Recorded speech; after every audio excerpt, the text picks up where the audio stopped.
Hello and welcome to our podcast, How to Stay Married So Far, and welcome if you're watching us on YouTube.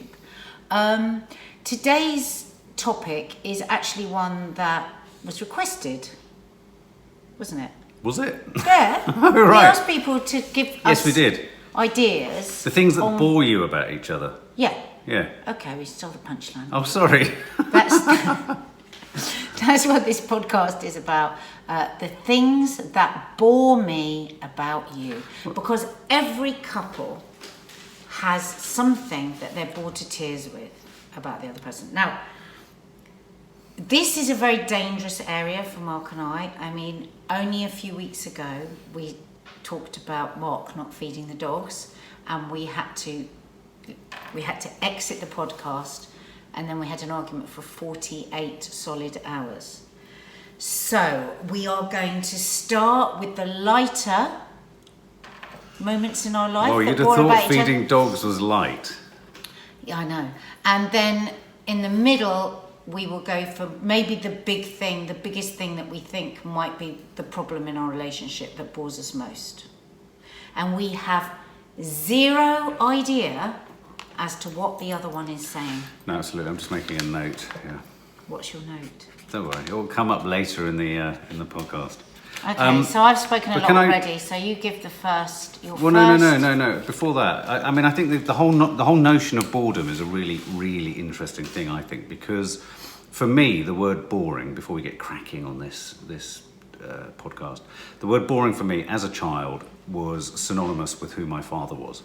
Because all I ever had described, whenever I asked, who's my dad? What's my dad? He's boring. Don't worry, he's boring. He was boring. He was so boring. Oh. He was such a boring man. He was so, all that sort of stuff. And I think on a level, the word boring for me became synonymous with something that you really don't want to be and something that is really to be avoided at all costs. And is a moniker or a title to be applied to. If it's applied to you, it's like shitting hell.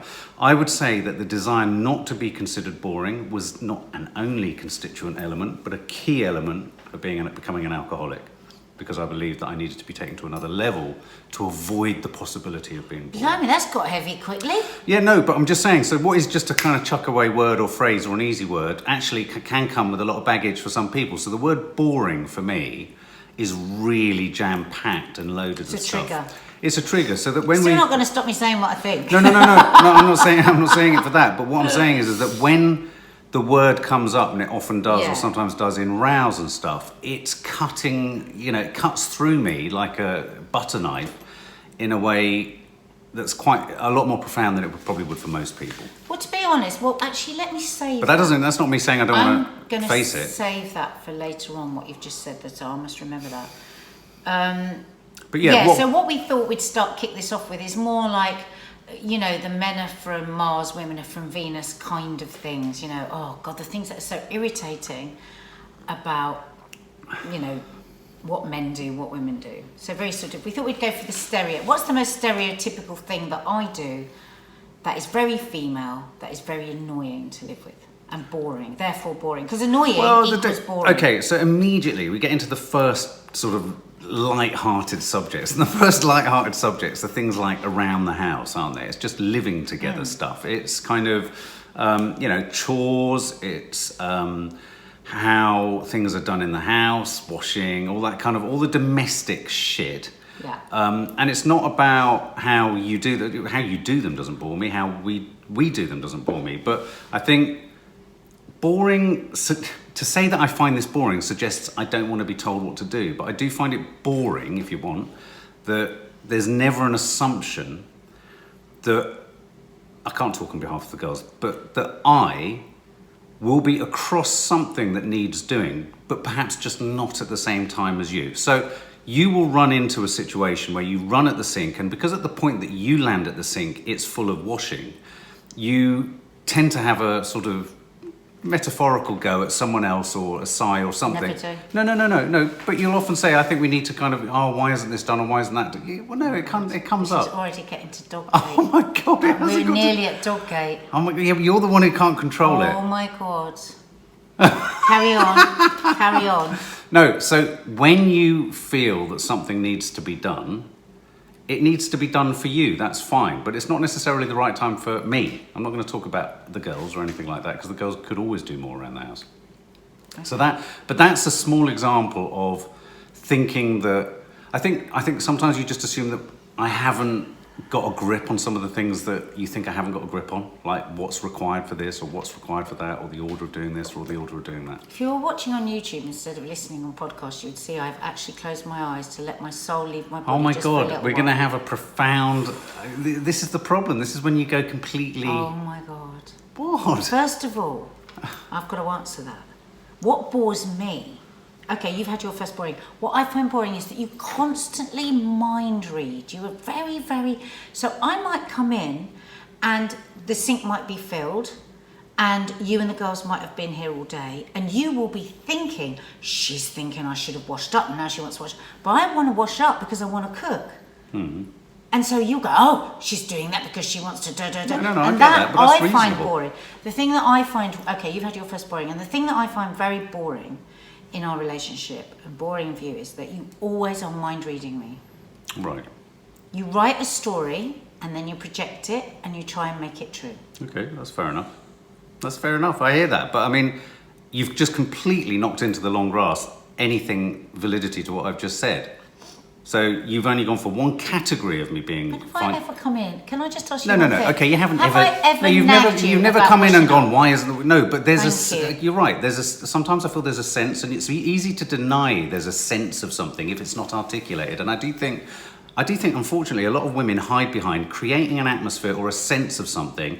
And if and then if I was to say, oh God, I can sense she's a bit dissatisfied that something hasn't happened, Do you think you might be thinking, I wish I'd have washed that stuff up before she came in? No, because I wash. There'll be other times when I wash up where if I find the kitchen like it is, and I'm in the morning and I've come down first, and I like to do a complete wash on the last thing in my head is, why hasn't someone else done it? The last thing I would want is you to come in and think, why hasn't she done the washing up? I don't think that. I literally don't think that. But it's a sexist attitude. You are saying all your relationships before may very well have been the sort of relationship where someone goes, why haven't you done the washing up? It's your turn. I have never... No, I'm not saying you have let me said just it. finish. I have never, in 16 years, said that to you, No. even once. I want you to admit that. No, I accept that, but I'm not talking about it being said. Why that is really galling? No, but what Please let me finish. Yeah. Why that is galling to me, because what you're talking about, you're saying, I have a sense that that's what you're thinking, and it's not true. That isn't what I'm thinking. Okay, but that sense of it feels real enough to make an assumption that, okay, forget the washing. Other things, I don't know, things about where things are left on the stairs, or if the washing isn't done, or if the washing, I don't know. There's a sense sometimes, and it's just what I find boring, is the idea that many things you think you've got an original sort of take on, or it's like it's only occurred to me, Nadia, that this is the... It has also occurred to me, or has also occurred to other people. So it's not... You're not always in full possession of all the facts around the domestic setup and how untidy somewhere is, or how, something's been done in the wrong way or whatever. So it's just, sometimes it feels like you're the most put upon in the domestic place. And that's not to say that you say that. And perhaps I accept that I am projecting some of that because I get, maybe it's from previous relationships or whatever. Everybody that knows me and everybody that watches our YouTube channel would say that on a daily basis, I say that I am frustrated by my own messiness, my own chaos, I would be the first one before anyone else to say that I am the worst housekeeper that you could possibly find. So that's why I find it strange, because I actually move to tears sometimes about how rubbish I am at keeping a house. So I can't maybe even it's just imagine. maybe it's just rather than just dismissing it out of No, hand but and I looking can't angry. stand I it. think maybe it's just a case of it's an atmosphere that I sometimes feel. Perhaps maybe it's not as strong as coming. You're certainly not someone who comes in and says, "Why isn't that done? Why isn't it?" You're not like that, and we're not that sort of household. We're not that sort of family. But sometimes I just feel there's a sense within you that you know better than me or us as to what the nature of the sort of domestic setup is, and sometimes I don't think you do. Can you just put it in a nutshell, because it's a bit, I don't really understand what. Number one, what's the thing You you can be find boring about me? school-marmly. I can be school mum. Okay, so we've got it now because I didn't really understand. You what can it be was you were school mum. saying. There can be a school marmly side to things, and it does set one's back up because it's a case of we're all equal human beings. We're all just say it nicely. It doesn't need to be said like that or whatever. Or where I recognise I've left my shorts in the toilet, I'll sit there and go, oh yeah, all right, shit, I've left my shorts, and I'll run in like a sado and try and get them out. I recognise that I'm not a tidy, obedient man, but sometimes it feels a bit school marmly. Tidy, obedient. No, I'm not suggesting. Oh my God, if we're going to analyse in that micro detail the first light-hearted I don't even know fact. what you're talking about. I don't even recognise what it's 10 minutes in. It's 10 minutes. Okay, so what's the next thing that I don't know bores what you? you're talking about. I think you talked yourself out of it. What do you mean? No, you actually scared me into submission because it looked like you were going to fly off the handle like you did about dog one food. thing I don't do is nag about the washing up. It's not about nagging though. That's not my point. That's my point. That's what a lot of women do. They don't nag, but there's just a feeling of dissatisfaction. There can be a feeling of dissatisfaction. That's all I mean. And all I'm saying is that that's, equally, I can have as much of an awareness of what's going on and what hasn't been done. It's just it might happen at a different time for me than it does for you. So go on, what's your next thing that bores you? What did you say that bored you? Your thing. I haven't said Oh, you haven't said yet. anything yet. I thought you I've said... had 11 minutes, 0.4 seconds on you not really being very clear about what it is you find boring. Okay. I did find it quite hard to come up with a list, if I'm honest. School marmery. School Okay. marmly. Okay. You know best. On what? No, I'm just saying that's sometimes I feel that you come across as you know best. But I mean, I know Like that. an example. Give me an example of can't something give that you- I would say that I know best because I think I refer to you on almost everything. Hey? On what? I've had On how to everything. boil an Always egg? to do with the On how dogs. to boil Always an to egg? do with the kids. Well, I do know better Always about to the do dogs with because you leave dripping food blood and- everywhere. Yeah. Okay. Well, Don't go to dog game. I desperately want to come out of this without a row. We've gone into this podcast not rowing. Can we come out of it intact? I beg of you. Okay, so let's move on to yours. What bores you? Christ. I haven't even got... it's funny, writing a list of things that bore me. Do you know what I ended up with a longer list of, which is a bit sad? I ended up with a much longer list of all the things I worry about myself that bore you. What are they? Well, no, give us something. You've given us fuck all other than just look interested to see- really pissed off, cross I'd and be- disappointed and queried everything I've said. I'd be interested to see. No, if you you're not going to guessed. know anything. Tell Okay, us something. fine. Give us So- something. Okay, so things that bore me about you. I do find it... Okay, let's go for a really completely domestic one first of all. You touched on it there where you said about your shorts and in the thing. It's not so much the shorts and the shoes and the pants. Because I'm really messy. But it's just the huge puddle of water. You never use that squidgy thing. And then I get into the shower and there's just like great lollops of soap like hit the water. And I step onto it and it's all That's disgusting. not soap. That's not soap. I really hate that. Darling, the amount of times I'm on bended knee, on all fours in there, pulling all of your hair out Do of the... not out talk of the, to me out about of the the hair. hole. Out of the plug hole.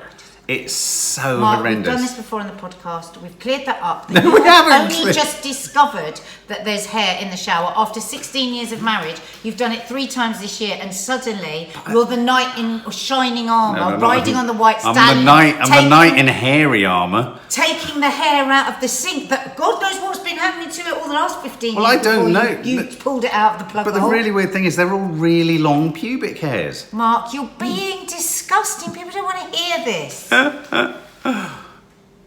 Okay, so I don't clear the shower. Oh, look at your face. It's the puddles. It's just puddles. It's just, I hate it. And I go in and it's like, you've always closed the door. So the steam, the toilet roll is sodden. It's just wet. The air is wet. Just leave the door open so it just steams out. Okay. There you go. There's one. Now one for you. The general state of disarray in our bedroom. I know. Because really, there's nothing of mine bar No, whatever I'm reading it's that horrendous. night. I rarely get into our bed these days because you're snoring or you're diagonally slept across it. So I tend to go to the spare room, and in there it's just a hellhole, and it's entertaining and it's funny and it's great for little inserts in vlogs and on Loose Women, but it is a pathological problem and it's just a bit Well, it is a manky. pathological problem. But boring, is it boring? It's boring. I mean, I find... Yeah, I think with things that repeatedly annoy us are boring. I find it, but tied into that is also the whole going to bed thing and the bedroom. I get a sort of heavy heart about going to bed because it's a very boring prospect, because it's one of going upstairs, you'll be lit by your phone, watching something really loud. You'll then move on to snoring. You'll then have, I mean, in the past you'd move on to snoring, but you got better recently. You then move into, and then it's this new thing that you do, which is sleeping diagonally, like your legs are saying, don't get in. And so for me, I find bedtime, which is a real shame, because I fancy and all that sort of stuff, I find it a really boring prospect. I sort of think, bedtime, boring, snoring woman upstairs, boring. Is that it? Yeah. Is that your number 2? Yeah. Okay, my number 2 is... It's funny because there isn't a word for this with men. It's only ever used with women. I find it really, really boring when you nag me. When I've said, that's it, and you go, but and obviously that's why you're very bright, because when you were a kid you would ask 5,000 questions instead of 2. But sometimes I just want to turn around and smash my head repeatedly into a wall until I get some sort of a crack down the middle to release the pain what we're talking about of here. the nag. The nag about what? Well, it could be anything. Oh, what? I thought you said, didn't you say? The way you're impersonating me, I'd want to stab you as me in the face repeatedly. But I mean, let's stay away from violent things. I even watch myself, and I even watch myself in the vlogs, and I think I know when I'm bloody irritating. And believe me, I'm irritating, but I don't ever sound quite like that. Okay, that was my number. But what is it? So me nagging you? Sometimes when I say that's just it, but you won't give up, you will never give up. Oh really? Oh, I thought it was. Do you ever think that might be because you're sometimes really unclear? I mean, it's the differences between us. You're fascinated by the detail. The detail bores me. I just don't like going into the minutiae of everything. Well, you just did one of the things that bores me about you, which is these entirely inappropriate, over-the-top, exaggerated, but become your normality impersonations of people. So that when something's said like this, oh, please don't do that, you go, why did you come over and say, please don't do that, like a raging nutcase? Don't shout in people's ears. No, but People why? On the bus listening to this. And hopefully they'll be laughing. But why, when something's said in one way, do you have to caricature? Stop. You're too loud. There's something else that bores me. You're shouting. Something else that bores me. This sort of visual controlling. You're shouting. Oh my God. People are on the bus. Don't do this. Don't do this. This is another thing. You've just given me another thing that bores me. People with their earphones going, School marmley. You're doing it now. So impersonations that caricature the situation so far that then becomes, in NADIA Sawalha-Adderleys' head, the norm.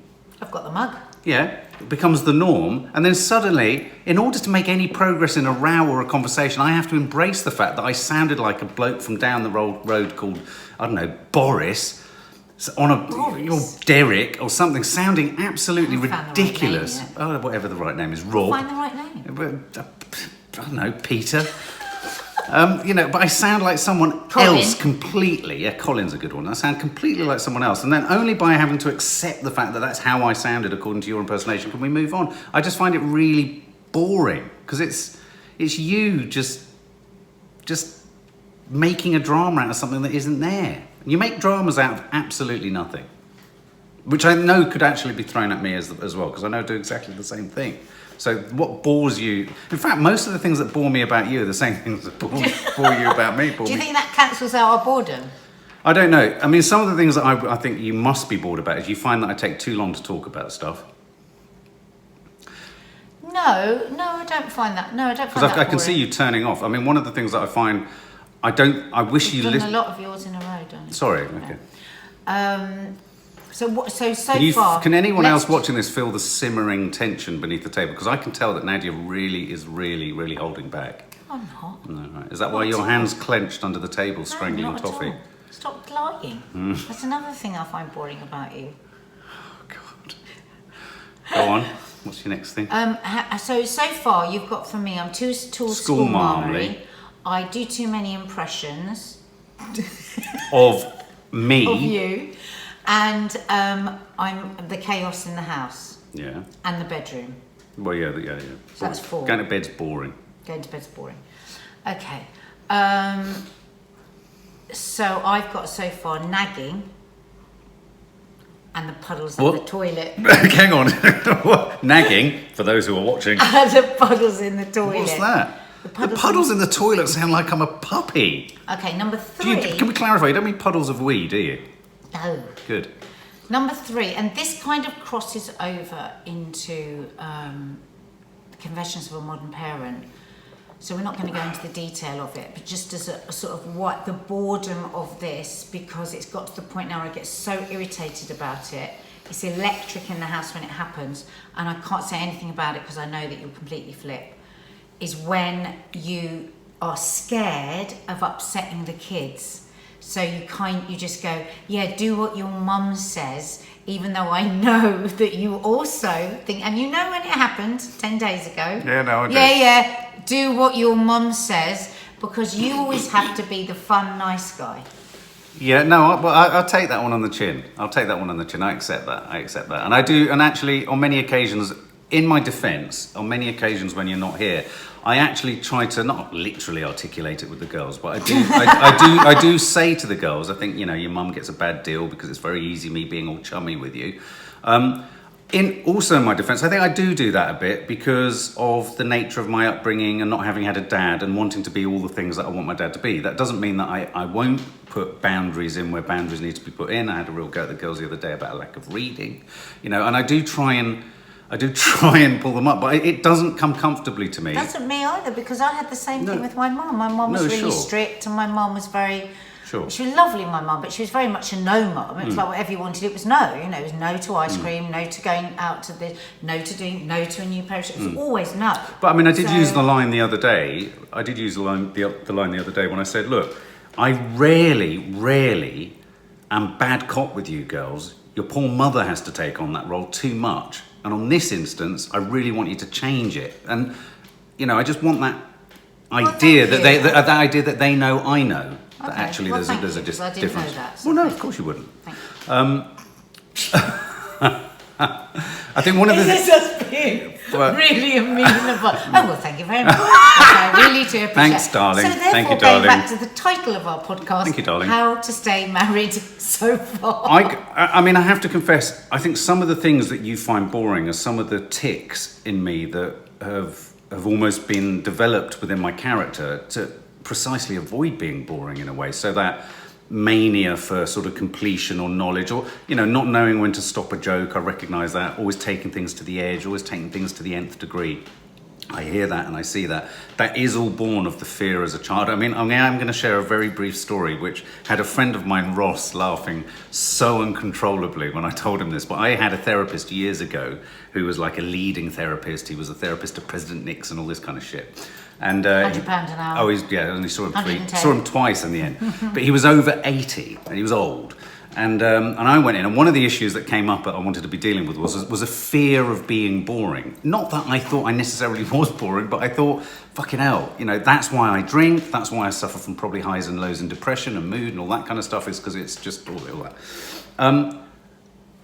Within the second hour of talking to this man about it, I paused and looked at him, and all I saw was a drop of liquid dropping from his nose as he'd passed out, falling asleep. And he'd fallen asleep. So when I'm sitting there saying I'm worried about being boring in my thing, and he's actually like, I had to then, obviously, I said something with a to wake up, and he went like that, and we got to the end of the session. I had to write him a letter and say, do you know what, this isn't going to help me. So this fear of being boring. That is going to come to my big thing. Oh, We've shit. arrived. Okay. So we've done all the gentle, funny, I've got a big one as well. I've got a really big one. My big one of you, which really bores me, and I've said it to you many times. In fact, I've used it knowing that your greatest fear is being boring. So I've said to you, this is boring many times in our relationship to try and get you to stop it, because I know the last thing in the world you want to do is being boring, is the fact is your lack of self-belief. That, to me, is the most boring thing about you. And we had this conversation a couple of days ago.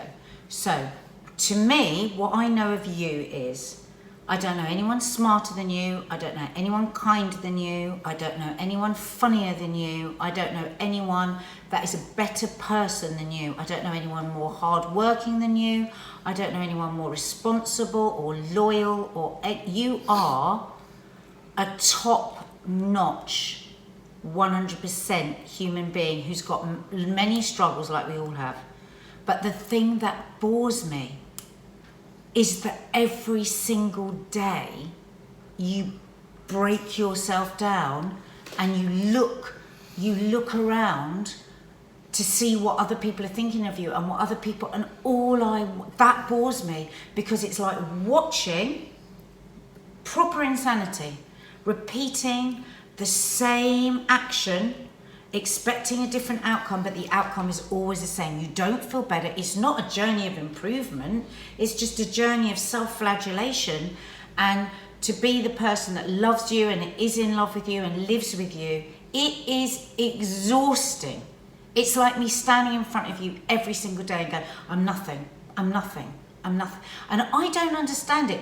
You could be sat with a king, with, prince or pauper. There is no conversation. You're so highly educated that you could have a conversation about anything. There's no situation that you could ever not manage in. I mean, you've even travelled across the effing North Pole, for God's sake, and none of your bits fell off like some people who did with you. You are an incredible human being, and it bores me to effing tears as your wife that you will not just pull yourself together and take whatever action you need to balance this back out, so those nasty little fuckers in your head are shut the fuck up and stop telling you different. Bored to tears.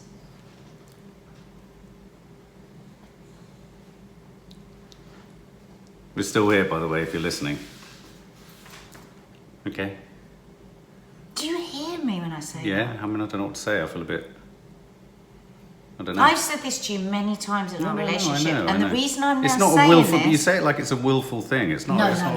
No, I'm not. You know that. No. But also, I mean, if it was a case of me being able to just turn a dial and go, hey, brilliant. I mean, of course, and I know it's not about turning a dial, and I'm not, to anyone who is conversant in all the issues that I also know it is about working hard to stay, to increase your self-worth and all that kind of stuff.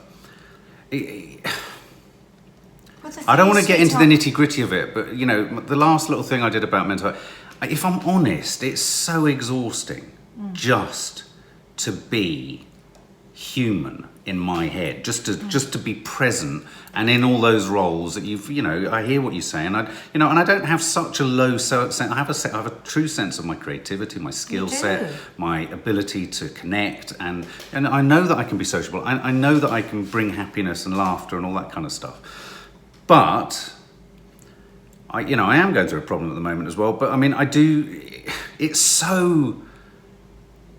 it requires everything just to get whatever it is you get in a day sometimes.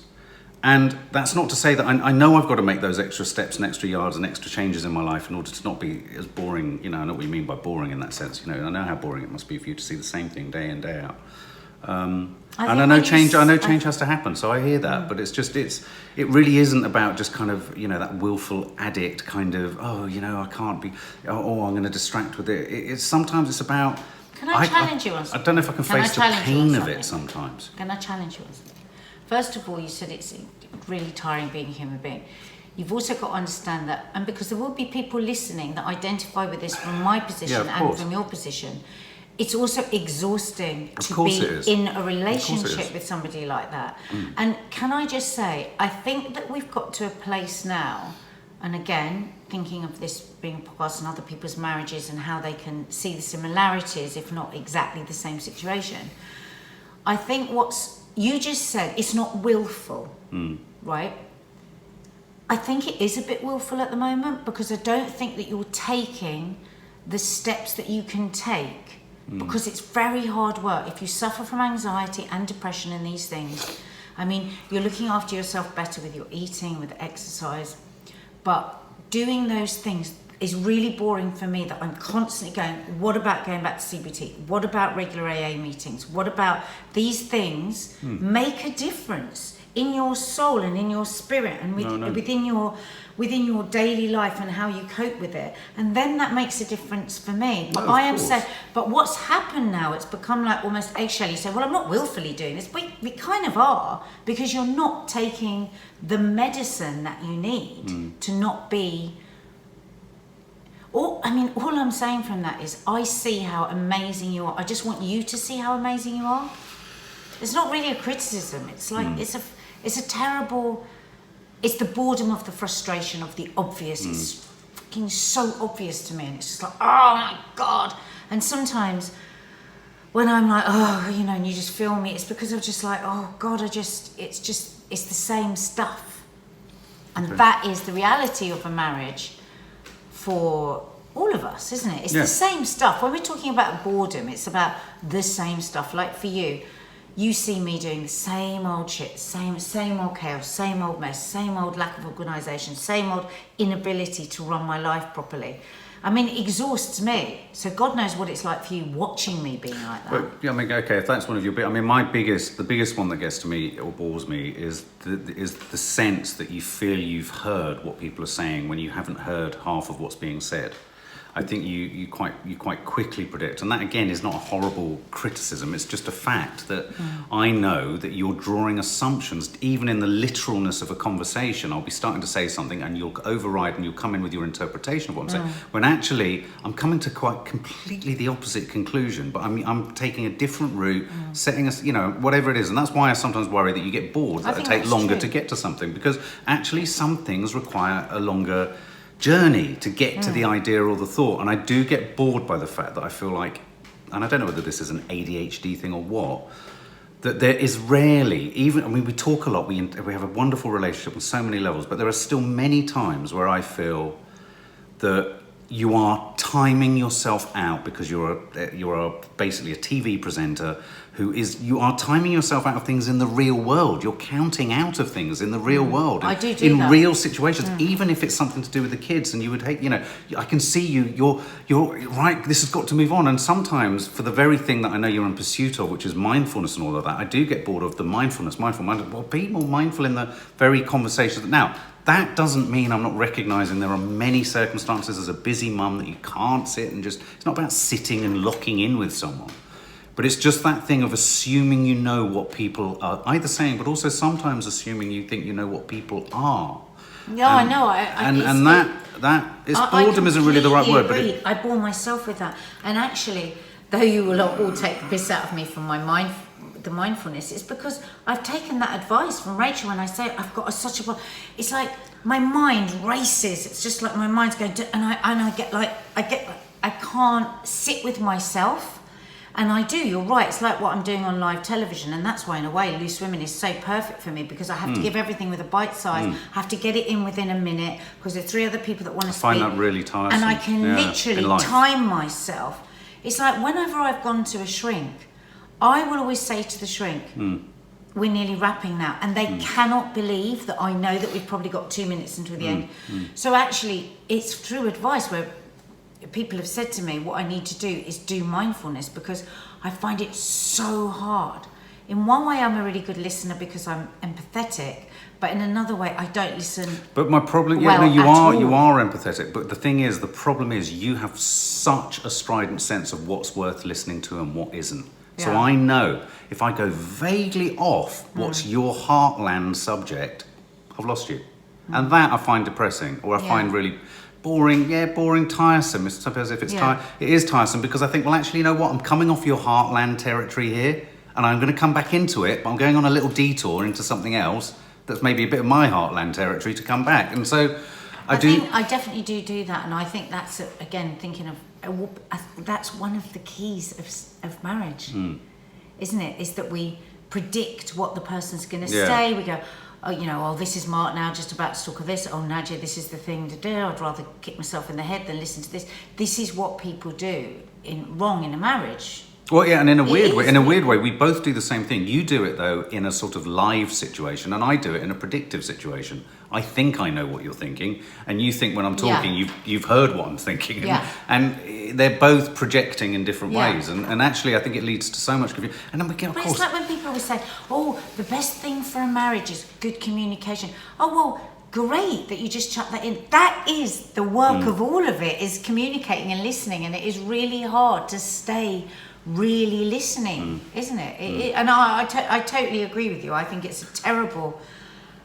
it's a real problem of mine. It is, it's bad. It's really bad. Do you know what I'm now really panicking about? That I've been really boring in this whole podcast. I think I've been bored. Sorry, have we bored you? I don't think we should listen to it. I think we should just put it out, because I think if we listen to it, we daresn't listen to any of these. Anyway, there you go. What bores us about each other? If you're listening to this on the podcast, on the tube, in the car, on the bus, do press like, as many stars as you feel willing to give us. That would be lovely. Comments as well would be really nice. That would be lovely. We're getting more of an audience in America, which is really nice. So hello to our listening Americans. And do obviously on YouTube, if you want to see us looking daggers at each other or about to burst into tears, then obviously you can watch us on YouTube, which is great. Yeah, and if you do go to YouTube, don't forget to hit the notification bell if you subscribe, because we are planning to do live How to Stay Married so far, and we probably won't plan it much ahead. No, so it'll be a live How to Stay Married, which will then be uploaded as a podcast, I presume, won't it? Yeah, and if you've hit the notification bell, you will be notified that we're going live. But we will also trail things like that on our Instagram account. So do follow Nadia, Sawalha and Family on Instagram. There's also me with Mark_Adderley. Is it Mark_Adderley? Yeah, that's it. Both Instagram accounts. Yeah. Okay. All right. Bye, I'm chaps. bored myself now. Fucking hell, I'm so bored. God, really bored.